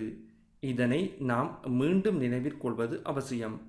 இக்கந்தக வீரொட்சைட்டானது வளிமண்டலத்துடன் கலந்து மழை பெய்கின்ற சந்தர்ப்பங்களில் அமில மழையாக கிடைக்கிறது. வாகன புகைகளிலும் தொழிற்சாலை புகைகளிலும் இருந்து அதிகளவான கந்தகம் கந்தக வீரொட்சைட்டாக வெளியேற்றப்படுவதை நாம் அறிந்து கொள்ள முடியும். கந்தகம். பௌதீக இயல்புகள். மஞ்சள் நிறமான திண்மம் சுவையோ மணமோ அற்றது, மின் அரிதிற்கடத்தி, நீரில் கரைவதில்லை, சேதன கரைப்பானில் சிறிதளவும் கார்பன் இருசல்பைட்டில் நன்றாகவும் கரையும். இரசாயன இயல்புகள். நீல நிறச் சுவாலையுடன் வளியில் எரியும் அமில இயல்புள்ள கந்தக வீரொட்சைட் வாயுவை தரும் உலோகங்களுடன் வெப்பமேற்றும் போது உலோகத்தின் சல்பைட்டை உண்டாக்கும். கந்தக வீரொட்சைட்டு மழை நீரில் கரைந்து அமில மழையை உண்டாக்கும். வாகன தொழிற்சாலை புகையில் அதிகளவு கந்தக வீரொட்சைட்டு காணப்படும். கந்தக வீரொட்சைட்டு மழை நீரில் கரையும் போது சல்பூரிக் அமிலம் உண்டாகும். இது கட்டடங்கள், இரும்பினால் அல்லது உலோகத்தினால் ஆக்கப்பட்ட பொருட்கள், பவளப்பாறைகள் போன்றவற்றை அரிப்படைய செய்யும். கந்தகத்தின் பயன்பாடுகள்: சல்பூரிக் அமில தயாரிப்பில் பயன்படுதல், ரப்பரை வல்கனைசுப்படுத்த உதவுதல், கால்சியம் மக்னீசியம் சல்பைட்டு தயாரிக்க பயன்படுதல், கரைப்பான்கள் வெடிமருந்து தயாரிப்பில் பயன்படுதல், கரைப்பான் கார்பன் இருசல்பைட்டு வெடிமருந்து, தீக்குச்சி, பட்டாசு, வைன் பியர் தயாரிப்பில் பங்கசு கொல்லியாக பயன்படுதல், மருந்து உற்பத்தியில் பயன்படுதல். கார்பன். நாம் இப்போது கார்பனின் இயல்பை அவதானிப்போம். இயற்கையில் பரவலாக காணப்படும் அல்லுலோக மூலகம் கார்பனாகும். நாம் இப்போது கார்பன் எரியூட்டப்படுவதை அவதானித்துக் கொண்டிருக்கிறோம். வளிமண்டலத்தில் கார்பனீரொட்சைட்டு வாயுவாகவும் விலங்கு தாவர இழையங்களில் எல்லா சேதனச் சேர்வைகளிலும் நிலக்கரி பெட்ரோலியம் போன்ற உற்பத்திகளிலும் கார்பன் பயன்படுகிறது. ஐதரோ கார்பன் சேர்வைகளின் பிரதான ஆக்கக்கூறு கார்பனாகும். இங்கே கார்பன் பன்சன் சுவாலை ஒன்றினால் எரியூட்டப்படுகிறது. அவ்வாறு எரியூட்டப்படும் போது மஞ்சள் நிற சுவாலையுடன் எரிவதை நாம் காண்கின்றோம்.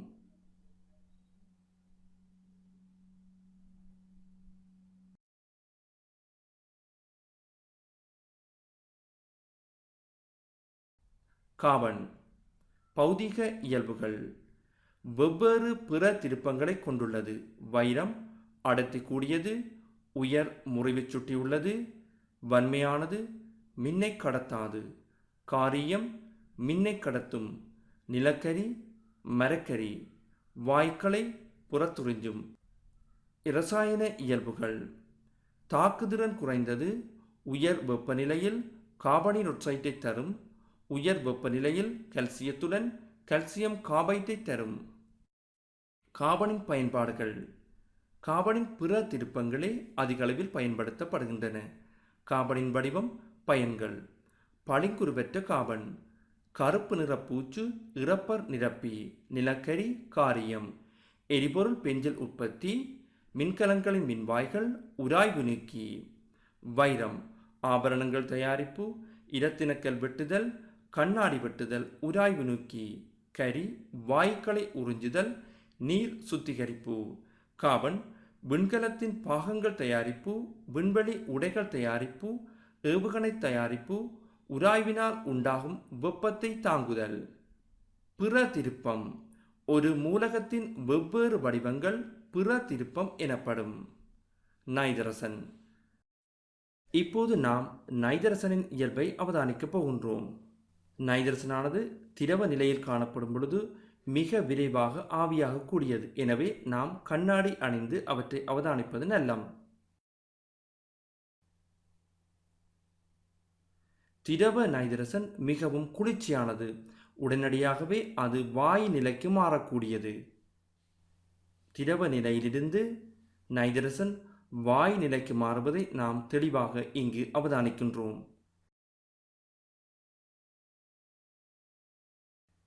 இப்போது நைதரசனின் குளிர்ச்சியை அவதானிப்பதற்காக இயற்கையான ஒரு பூ நைதரசனினுள் அமுழ்த்தப்படுகிறது. இவ்வாறு அமுழ்த்தப்படுகின்ற போது நைதரசனுடைய மிக குளிர்ச்சியின் காரணமாக அது உடனடியாகவே இறுகி உடையக்கூடிய அளவுக்கு மாற்றப்படுகிறது.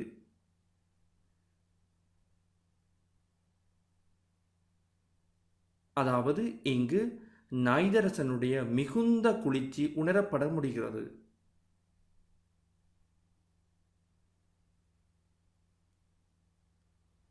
இவ்வாறே ஊதப்பட்ட ஒரு பலூனை நாம் எடுத்து நைதரசன் திரவத்தினுள் அமர்த்தும் போது பலூனின் உள்ளே உள்ள வளி மிக விரைவாக குளிர்ச்சி அடையும்.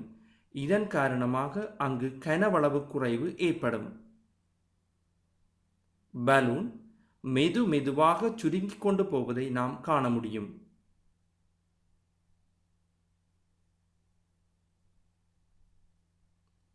அவ்வாறு சுருங்கிய பலூனை மீண்டும் நாம் அறை வெப்பநிலையில் பிடிக்கின்ற பொழுது குளிர்ச்சி அடைந்த பலூனின் உள்ளே உள்ள வழி விரிவடைய ஆரம்பிக்கும். பலூன் பழைய நிலையை அடையும்.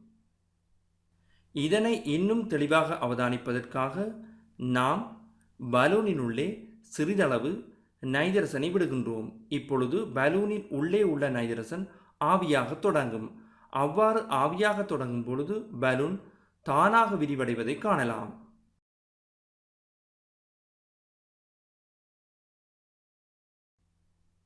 தொடர்ந்து நீரினுள் நைதரசனை விடும்போது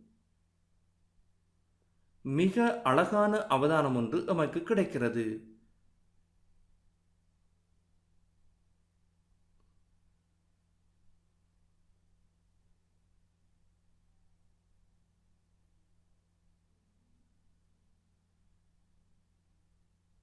பாருங்கள் மாணவர்களே, நாம் மிகச் சிறந்த மன கவர்ச்சிமிக்க ஒரு அவதானத்தை அவதானிக்க முடியும்.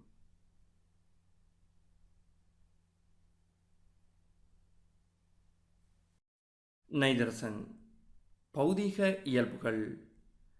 வளிமண்டலத்தில் ஈரணு வாயுவாக காணப்படும். நிறம், மனம், சுவை அற்றவை. வளியை விட அடர்த்தி குறைவு. நீரில் சிறிதளவு கரையும். திரவ நைதரசன் மிகவும் குளிர்ச்சியானது. இரசாயன இயல்புகள். உயர் வெப்பநிலையில் ஒட்சிசன், ஐதரசன், கார்பன், சிலிக்கன், அலுமினியம், மக்னீசியம் ஆகியவற்றுடன் தாக்கமடையும். மின்னலின் போது உயர் மின்பொறியில் ஒட்சிசனுடன் நைட்ரிக் ஒட்சைட்டை தரும். நைதரசனின் பயன்கள். இரசாயன பசளை உற்பத்திக்கு பயன்படுதல். அமோனியா. மின்குமிழ் வெப்பமானிகளில் நிரப்பி வாயுவாக காணப்படுதல். இலத்திரனியலில் உலோகப் பகுதிகள் ஒட்சிசனுடன் தாக்குவதை தடுத்தல். களஞ்சிய பொதிகளில் நிரப்பி வாயுவாக இருத்தல். பால்மா. வாகன சில்லுகளில் நிரப்பி வாயுவாக பயன்படுதல். இந்த பாடத்தை கற்றதன் மூலம் நாங்கள் பின்வரும் கற்றற்பேறுகளை பெற்றுக்கொண்டோம். மாணவர்களே, இன்று நாம் அல்லுலோகங்கள், அவற்றின் இயல்புகள், பயன்பாடுகள் என்பவற்றை அறிந்து கொண்டோம். மீண்டும் நாம் அடுத்த அலகில் சந்திப்போம். நன்றி. இவ்வலகை கற்பதன் மூலம் பின்வரும் தேர்ச்சிகளை நாம் பெற்றுக்கொள்வோம். உலோகப் போலிகள், உலோகப் போலிகளின் இயல்புகள், உலோகப் போலிகளின் பயன்பாடுகள். உலோகப் போலிகள். இங்கு எமக்காக சில படங்கள் தரப்பட்டுள்ளன. இவற்றை என்ன என்று முதலில் நாம் அடையாளம் காண்போம். தரப்பட்ட பொருட்களை எங்களால் இனங்காண முடிகிறதா? இவை எவற்றால் ஆக்கப்பட்டுள்ளன? உலோகப் போலிகள் என்றால் என்ன? உலோகத்தினதும் அல்லுலோகத்தினதும் இயல்புகளை கொண்டவையாகும். இப்போது இப்படக்கத்தை நாம் அவதானிக்கும் போது ஒளியியல் நார், இலத்திரனியல் கடிகாரம், கணனி இணைப்புகளில் பயன்படுத்தப்படுகின்ற கடத்திகள், ப்ரொசஸர் அதாவது கணனியினுடைய தொழிற்பாட்டு மையம் ஆகியன இங்கு காட்டப்பட்டுள்ளன. இவை உலோகப் போலிகளினால் தயாரிக்கப்படுகின்றன. சிலிக்கன். நாம் இப்போது சிலிக்கனின் இயல்பை அவதானிப்போம். மாணவர்களே, நாம் இப்போது சிலிக்கனை அவதானித்துக் கொண்டிருக்கிறோம். புவியோட்டில் ஒட்சிசனுக்கு அடுத்ததாக அதிகளவு காணப்படுவது சிலிக்கனாகும். சிலிக்கன் சேர்வைகள் இயற்கையாக பளிங்குருவான, பளிங்குருவற்ற வகைகளாக காணப்படுகின்றன. இப்போது நாம் பளிங்குருவான உருக்கப்பட்ட சிலிக்கன் துண்டொன்றை அவதானித்துக் கொண்டிருக்கிறோம். அதனுடைய பளிங்கு இயல்பு எம்மால் தெளிவாக அவதானிக்கக்கூடியதாக இருக்கிறது.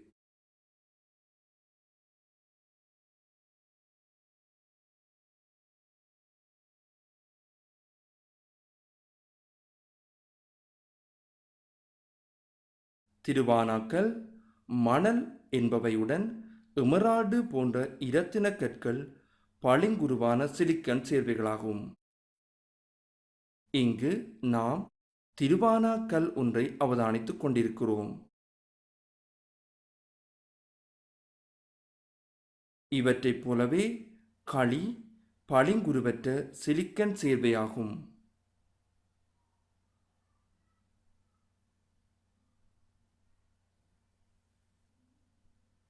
சிலிக்கன் சேர்வைகள் உருகுநிலை 1410 பாகை சி வரை தாக்குப்பிடிக்கக்கூடியதாக இருக்கும். இதன் காரணமாகவும் குறை கடத்தியாக காணப்படுவதாலும் இலத்திரனியல் சுற்றுகளில் சிலிக்கன் அதிகளவு பயன்படுத்தப்படுகிறது. இங்கு நாம் இருவாயிகள், டிரான்சிஸ்டர்கள், அகச்சுற்றுக்கள் ஆகியவற்றில் சிலிக்கன் பயன்படுத்தப்படுவதை காண்கின்றோம். சிலிக்கன் இயல்புகள் புவியோட்டில் ஒட்சிசனுக்கு அடுத்ததாக காணப்படும். பளிங்குருவான பளிங்குருவற்ற வடிவில் காணப்படும். பளிங்குருவானவை திருவானாக்கல், மணல், எமரால்டு, இலத்தினக்கல். பளிங்குருவற்றவை களி. இதனை நாம் மேலும் விளங்குவதற்காக திருவானாக்கல், மணல், எமரால்டு, இரத்தினக்கல், களி ஆகியன தரப்பட்டுள்ளன. சிலிக்கன் பயன்பாடுகள்: டிரான்சிஸ்டர் இருவாயு தயாரிப்பில் பயன்படுதல், சூரிய கலங்கள் தயாரிக்க உதவுதல், கணனியின் துணைக்கூறுகள் தயாரிக்க பயன்படுதல். டிரான்சிஸ்டர், கணனியின் துணைக்கூறு, சூரிய கலங்கள், இருவாய்கள். போரன். நாம் இப்போது போரனின் இயல்பை அவதானிப்போம். கருமை நிற பளிங்குருவான திண்மமாகும். தாக்குதிறன் மிகவும் குறைந்தது. போரன் பயன்கள்: உலோகங்களை உருக்கி ஒட்டுவதற்கு பயன்படுதல், தோல் களிம்புகளை தயாரிப்பதற்கு, உயர் வெப்ப தாக்குதிறன் உள்ள கண்ணாடி தயாரிக்க உதவுதல், குறை கடத்திகள் தயாரிப்பில் பயன்படுதல். இந்த பாடத்தை கற்றதன் மூலம் நாங்கள் பின்வரும் கற்றற்பேறுகளை பெற்றுக்கொண்டோம். மாணவர்களே, இன்று நாம் உலோகப் போலிகள், உலோகப் போலிகளின் இயல்புகள், உலோகப் போலிகளின் பயன்பாடுகள் பற்றி அறிந்து கொண்டோம். மீண்டும் நாம் அடுத்த அலகில் சந்திப்போம். நன்றி.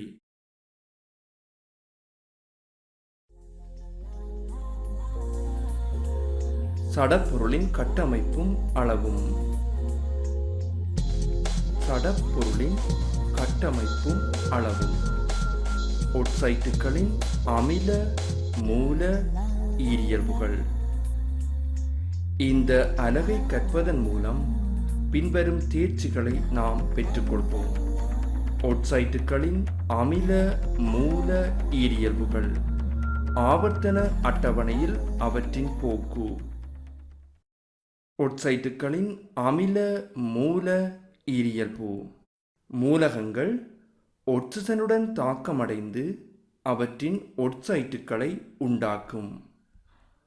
உதாரணமாக சோடியம் சக ஒட்சிசன், சோடியம் ஒட்சைடு. சிலிக்கன் சக ஒட்சிசன், சிலிக்கனீர் ஒட்சைட்டு.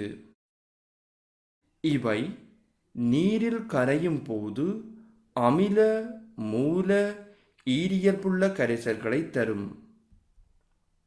ஆவர்த்தனத்தில் இடமிருந்து வலமாக ஒட்சைட்டின் அமில இயல்பு அதிகரிக்கும், மூல இயல்பு குறைவடையும். இங்கு ஆவர்த்தன அட்டவணையில் நீல நிறமான அம்புக்குறியினால் அமில இயல்பு அதிகரிக்கும் ஒழுங்கும் மூல இயல்பு குறையும் ஒழுங்கும் காட்டப்படுகிறது. மூன்றாம் ஆவர்த்தனத்தின் அமில, மூல, ஈரியல்பு. நாம் இப்போது மூன்றாம் ஆவர்த்தனத்தின் இயல்பை அவதானிப்போம். மூன்றாம் ஆவர்த்தன மூலகங்களின் ஒட்சைட்டுகள்.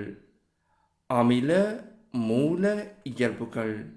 இங்கு சோடியம், மக்னீசியம், அலுமினியம், சிலிக்கன், பொஸ்பரசு, கந்தகம், குளோரின் ஆகிய மூன்றாம் ஆவர்த்தனத்தைச் சேர்ந்த மூலகங்களும் அவற்றின் ஒட்சைட்டுகளும் தரப்பட்டுள்ளன. இடதுபுறமாக உள்ள சோடியத்தின் ஒட்சைட்டு வன் மூலமாகும். மக்னீசியம் ஒட்சைட்டு மென் மூலமாகும். Aluminium oxide ஈரியல்புள்ளது.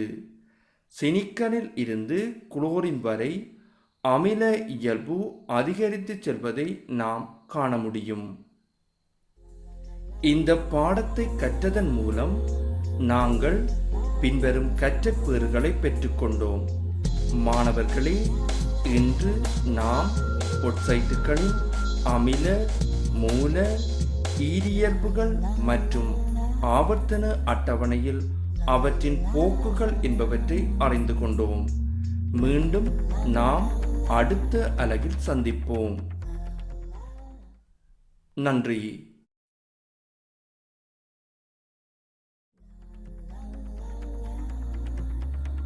சடப்பொருளின் கட்டமைப்பும் அளவும்.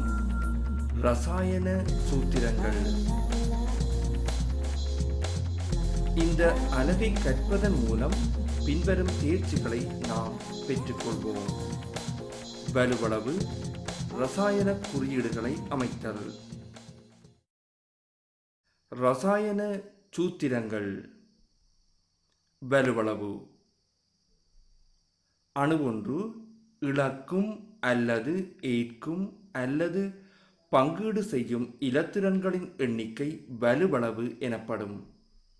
இறுதி சக்தி மட்டத்தில் 4ற்கு குறைவாக இலத்திரன்கள் உள்ளபோது அவற்றை இழக்கும். இறுதி சக்தி மட்டத்தில் 4ற்கு கூடவாக உள்ளபோது சக்தி மட்டம் நிரம்பும் வரை இலத்திரன்களை ஏற்கும்.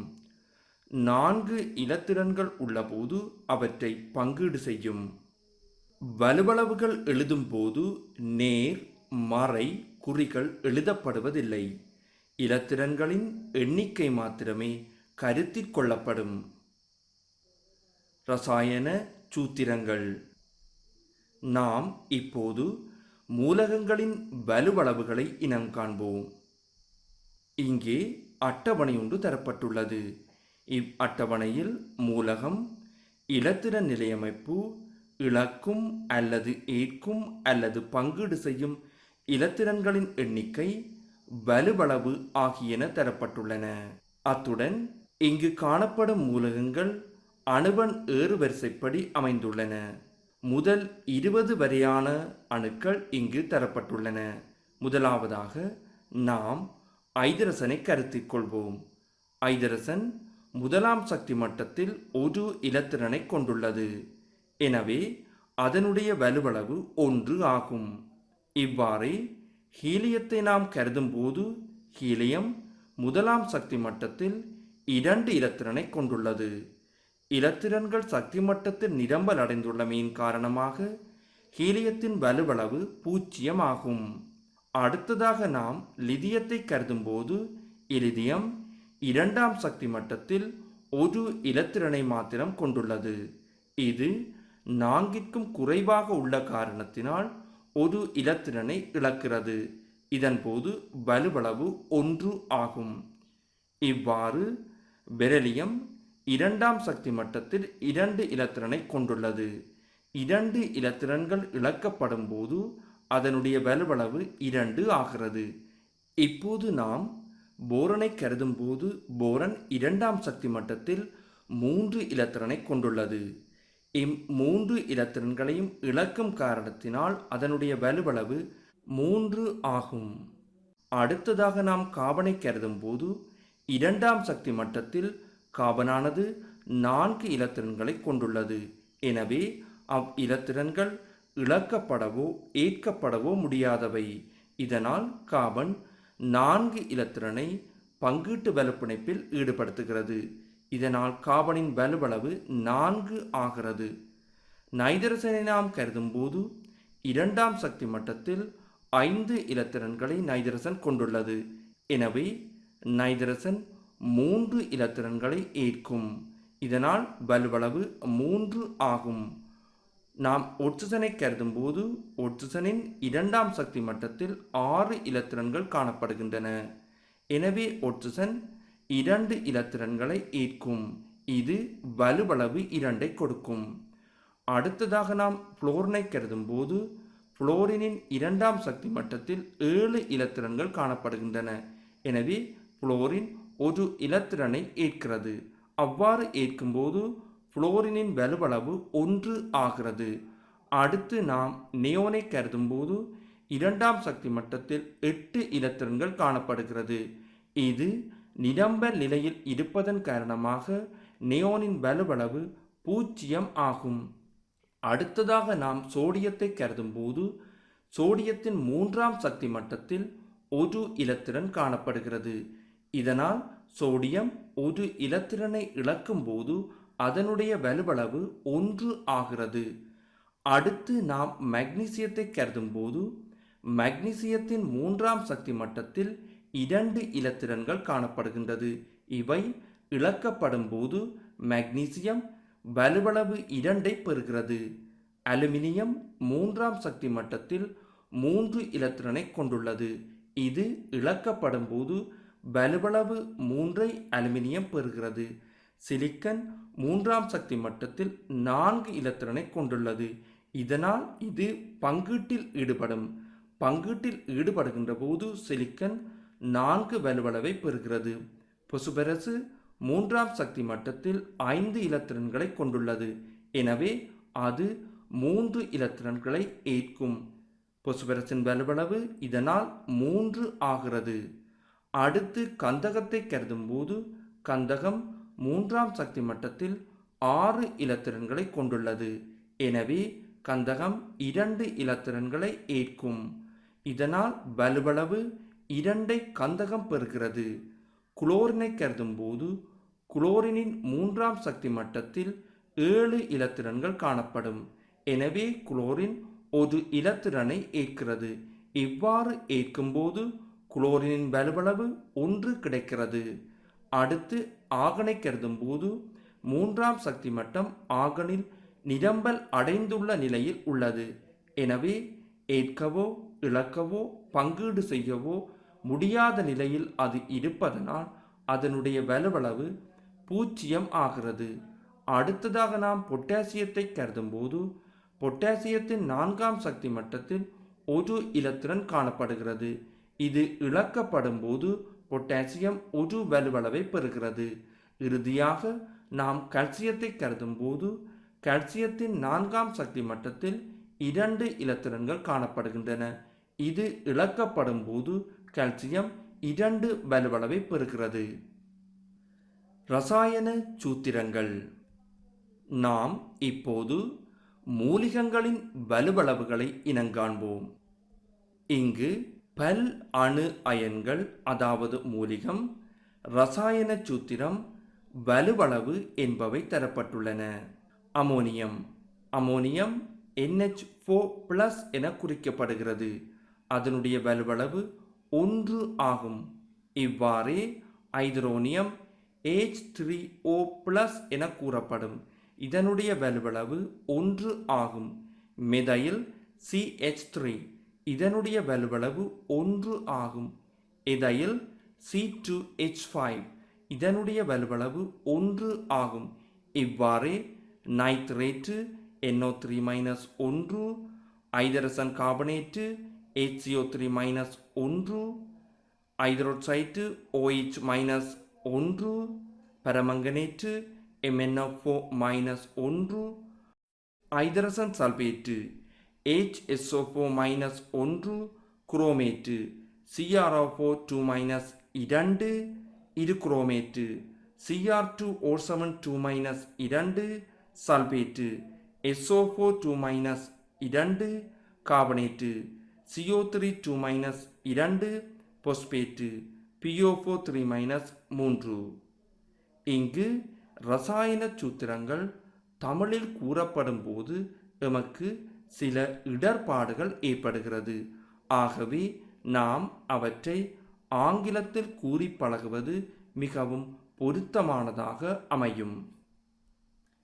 இவற்றை நாம் மனப்பாடம் செய்து கொள்வது அவசியமானதாகும். ரசாயன சூத்திரங்கள்.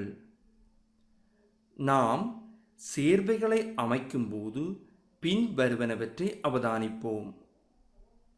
நேர் ஏற்றம் உள்ள கூறு முதலாவதாக எழுதப்படும். மறை ஏற்றம் உள்ள கூறு அதனை தொடர்ந்து எழுதப்படும். சேர்வைகள் உருவாகும் போது வலுவளவுகள் இடமாற்றப்படும். ஒன்று அல்லது சம வலுவளவுகள் இடமாறும் போது அவை குறித்து காட்டப்படுவதில்லை. ஒன்றிற்கு மேற்பட்ட அல்லது சமனற்ற வலுவளவுகள் இடமாறும் போது அவை குறித்து காட்டப்படும். வலுவளவுகள் தொகுதிக்கு இடமாறும் போது அடைப்பிற்கு வெளியே எழுதப்படும். ரசாயன சூத்திரங்கள். நாம் இப்போது சில ரசாயன சூத்திரங்களை அமைப்போம். Sodium chloride. சோடியத்தினுடைய குறியீடு Na ஆகும். குளோரினின் குறியீடு Cl ஆகும். சோடியம் அயனாகும் போது Na+ எனவும் குளோரின் அயனாகும் போது Cl- அதாவது குளோரைட்டு எனவும் அழைக்கப்படுகிறது. இங்கு சோடியத்தின் வலுவளவு 1, குளோரினின் வலுவளவு 1. அவை சேரும்போது வலுவளவுகள் இடமாற்றப்படுவது அம்புக்குறியினால் காட்டப்பட்டுள்ளது. அவ்வாறு இடமாறும் போது Na1 Cl1 என பெறப்படும். நாம் ஏற்கனவே கற்றதன்படி ஒரு வலுவளவு இடமாற்றப்படும் போது அல்லது சம எண்ணிக்கையான வலுவளவுகள் இடமாற்றப்படும் போது அவை குறித்து காட்டப்படுவதில்லை. எனவே சோடியம் குளோரைட்டினுடைய இரசாயன சூத்திரம் NaCl என அமைவதை நாம் காண முடியும். Calcium chloride. இங்கு கால்சியத்தின் வலுவளவு 2 ஆகும். குளோரைட்டின் வலுவளவு 1 ஆகும். அவை சேர்வை அமைக்கப்படும் போது இடமாற்றப்படுகிறது. அவ்வாறு இடமாற்றப்படும் போது Ca1 எனவும் Cl2 எனவும் பெறப்படும். இதனை இரசாயன சூத்திரத்தில் குறிக்கப்படும் போது CaCl2 என குறிக்கப்படுகிறது. Sodium oxide. சோடியத்தின் வலுவளவு 1, ஒட்சைட்டின் வலுவளவு 2. இவை இணைந்து சேர்வையை அமைக்கும் போது அவற்றின் வலுவளவுகள் இடமாற்றப்படுவதன் காரணமாக Na2O என எழுதப்படுகிறது. இங்கு சோடியத்தின் ஒரு வலுவளவு காட்டப்படுவதில்லை. காரணம், ஏற்கனவே நாம் கற்றதன்படி ஒரு வலுவளவு இடமாறும் போது அவற்றை காட்ட தேவையில்லை. இதன் காரணமாக இரசாயன சூத்திரம் Na2O என பெறப்படுகிறது. Calcium oxide. இங்கு கால்சியத்தின் வலுவளவு 2, ஒட்சைட்டின் வலுவளவு 2 ஆகும். இவை சேரும்போது Ca2O2 என எழுதப்படுகிறது. வழக்கமான விதியின்படி ஒரே அளவு வலுவளவு இடமாறும் போது அவை சுட்டிக்காட்டப்படுவதில்லை. இதன் காரணமாக கால்சியம் ஒட்சைட்டு CaO என பெறப்படுகிறது. Magnesium nitrate. இங்கு மக்னீசியத்தின் குறியீடு Mg ஆகும். நைதரசனின் குறியீடு N ஆகும். மக்னீசியத்தின் வலுவளவு 2, நைதரசனின் வலுவளவு 3. இவை இணைந்து சேர்வையை அமைக்கும் போது மக்னீசியம் நைட்ரைட்டு Mg3N2 என எழுதப்படுகிறது. காரணம், வலுவளவுகள் இடமாற்றப்பட்டுள்ளன. எனவே மக்னீசியம் நைட்ரைட்டினுடைய இரசாயன சூத்திரம் Mg3N2 என எழுதப்படுகிறது. இங்கு நாம் sodium nitrate, potassium carbonate, magnesium nitrate, ammonium phosphate ஆகியவற்றின் குறியீடுகள் எழுதப்படும் விதம் காட்டப்படுகிறது. இவற்றை நாம் தெளிவாக விளங்கிக் கொள்வது அவசியமாகும்.